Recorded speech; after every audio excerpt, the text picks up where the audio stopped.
কোনো কাপলের মাঝে যখন একজন মানুষ পরকীয়া করেন, অপর দিকে মানুষটা প্রচন্ড আপসেট হয়ে যান, সারপ্রাইজ হয়ে যান এবং শকড হয়ে যান যে, "তুমি কিভাবে পারলে? বিগত ১ টা বছর ধরে তুমি অন্য কারো সাথে ইমোশনাল সম্পর্কে ছিলে, ফিজিক্যাল সম্পর্কে ছিলে। আমি জানতেও পারলাম না, বুঝতেও পারলাম না। কিভাবে তুমি পারলে?" দেখেন তিনি কিভাবে পেরেছেন, এই ডিসকাশনটা আজকের ভিডিওর মুখ্য উদ্দেশ্য নয়। বরং আজকের ভিডিওর মুখ্য উদ্দেশ্য আমার এটা যে আপনি যদি এই ছোট, ছোট জিনিসগুলো খেয়াল রাখেন, দেখতে পান, দেন আপনি বুঝবেন যে আপনার পার্টনার আসলে ফিউচারে পরকীয়া করতে পারেন। এই ছোট, ছোট বিষয়গুলোকে বলা হচ্ছে মাইক্রো চিটিং। খুব ছোট লেভেলের কাজ, ছোট লেভেলের এক্টিভিটিস কিন্তু এটা খুবই ইম্পোর্টেন্ট।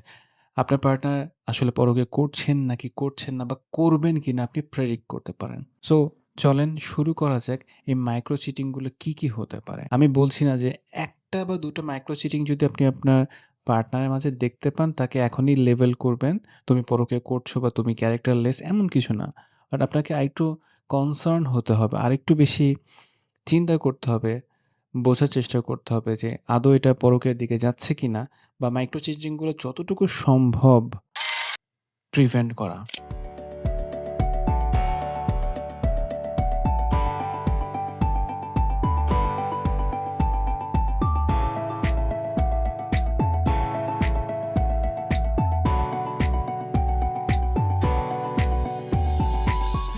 ১ম যে মাইক্রো চিটিং এর কথা বলব সেটা হচ্ছে আপনার পার্টনার বা আপনি যখন আপনার এক্স এর সাথে অথবা এক্স কোনো ক্রাশের সাথে টেক্সটিং করছেন। Hi, hello texting. খুব সিম্পল টেক্সটিং। কেমন আছো? তুমি তো আমার ক্রাশ ছিলা। আমি কনফেস করছি বা আমাদের হয়নি।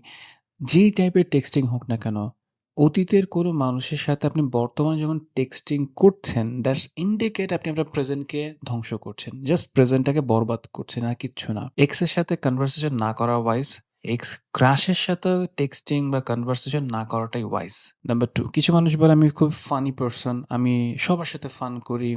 আমি আমার কলিগদের সাথে ফান করি। আমি ছেলেদের সাথে ফান করি, মেয়েদের সাথে ফান করি।" সব ঠিক আছে।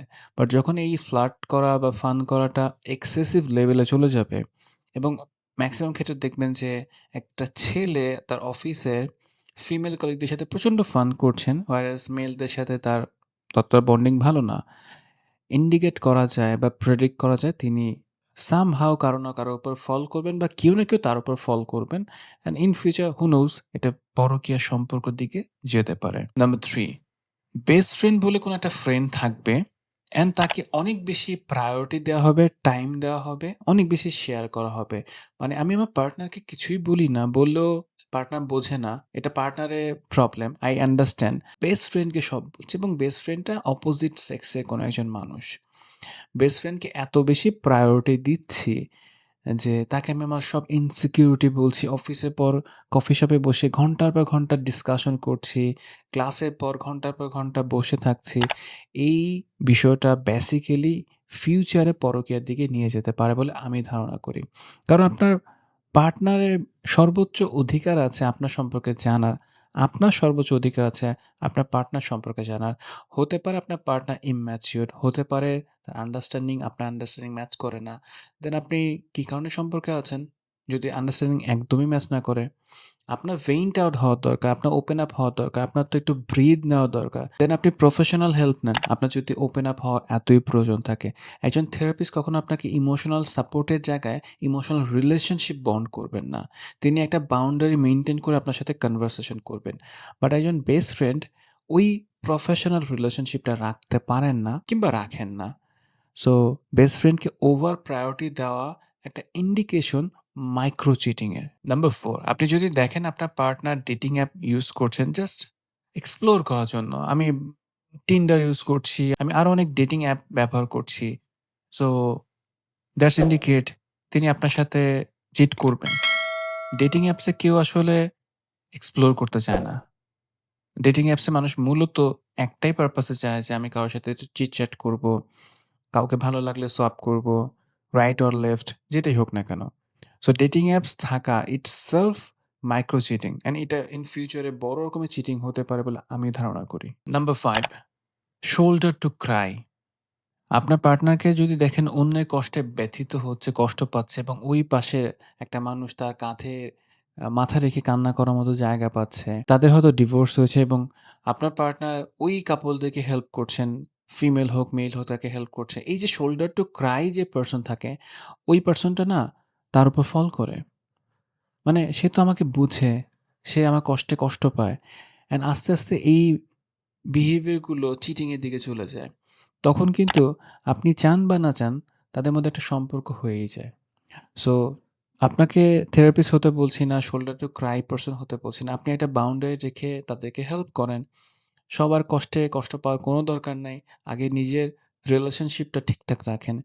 অন্যদের লাইফে যদি প্রবলেম হয় আপনি থেরাপিস্ট সাজেস্ট করেন। ওই কাপল থেরাপিস্টের কাছে যান, অমুক থেরাপিস্টের কাছে যান। এটা আপনার জন্য ওয়াইজ ডিসিশন। আপনি যখনই ওই রিলেশনশিপে ইন্টারভেন করতে যাবেন অ্যাজ এ নন প্রফেশনাল আপনি দেখবেন আপনি সামহাউ ইনভলভ হয়ে যাচ্ছেন। সো এটা একটা মাইক্রো চিটিং। নাম্বার 6 আপনি যখন দেখবেন আপনার পার্টনার মিথ্যা বলছেন। কারো না কারণে মিথ্যা বলছেন এবং মিথ্যা বলে তিনি অন্য কারো সাথে দেখা করতে যাচ্ছেন। whoever the person is আপনাকে মিথ্যা বলে দেখা করতে যাচ্ছে। এটা মাইক্রো চিটিং এর একটা বড় অংশ। কারণ যে আপনাকে সত্য বলছে না, এখানে কিছু না কিছু একটা আছে যেটা আপনি এখন দেখতে পাচ্ছেন না। তিনিও দেখতে পাচ্ছেন না। তিনি বলছেন না। বাট তিনি আপনাকে মিথ্যা বলছেন। হয়তো বলবেন যে, "তোমাকে বললে তুমি তো আরো বেশি ওভার রিঅ্যাক্ট করবে। তাই আমি আসলে তোমাকে বলিনি। খুবই জরুরি মিটিং ছিল, বিজনেস ডিল ছিল।" সবই ঠিক আছে। বাট এই মিথ্যেটা আস্তে, আস্তে অভ্যাসে পরিণত হয় এবং যখন এই সম্পর্কটা পরকের দিকে যাবে, তখন কিন্তু তিনি এটা আরো বেশি গোপন রাখবেন, আরো বেশি মিথ্যে বলবেন। সো এলার্ট হওয়ার চেষ্টা করেন। ছোট, ছোট মিথ্যাগুলোকে বোঝার চেষ্টা করেন। মিথ্যা বলার পেছনে কারণটা কি? আমি যখন মাইক্রো চিটিং নিয়ে স্টাডি করছিলাম, পয়েন্ট আউট করছিলাম, ক্লায়েন্ট ডিলিং থেকে আমার এক্সপেরিয়েন্স গুলো এখানে লিখছিলাম। আমি দেখছিলাম অনেকগুলো পয়েন্ট ছোটখাটো আসছে। বাট যদি আমি এই পুরো ভিডিওটাকে সামারাইজ করি ছোট্ট ৩ টা ওয়ার্ডে সেটা হলো মাইক্রো চিটিং মানে হচ্ছে আপনি তাকে লেস প্রায়োরিটি দিচ্ছেন। মাইক্রো চিটিং মানে হচ্ছে আপনি ডিসঅনেস্ট হচ্ছেন। মাইক্রো চিটিং মানে হলো আপনি আর সেই এক্সক্লুসিভ পারসন থাকছেন না তার প্রতি, তিনি আপনার প্রতি। এই যে একটা স্পেশাল ফিলিংস এটা হারিয়ে যাচ্ছে। আপনি ওই স্পেশাল ফিলটা অন্য কাউকে দিচ্ছেন। অন্য কাউকে আপনি স্পেশাল ফিল করছেন রাদার আপনার পার্টনারকে আপনি স্পেশাল ফিল করছেন। মাইক্রো চিটিং কিছুই না, ইনিশিয়ালি খুবই মাইনর বিষয়। বাট ইন লং রানে এটাই কিন্তু পরকীয়া সম্পর্ক তৈরি করে থাকে। তাই সময় থাকতে এলার্ট হয়ে যান। আপনার পার্টনার কি মাইক্রো চিটিং করছেন কিনা আপনার সাথে? নাকি আপনি তার সাথে মাইক্রো চিটিং করছেন?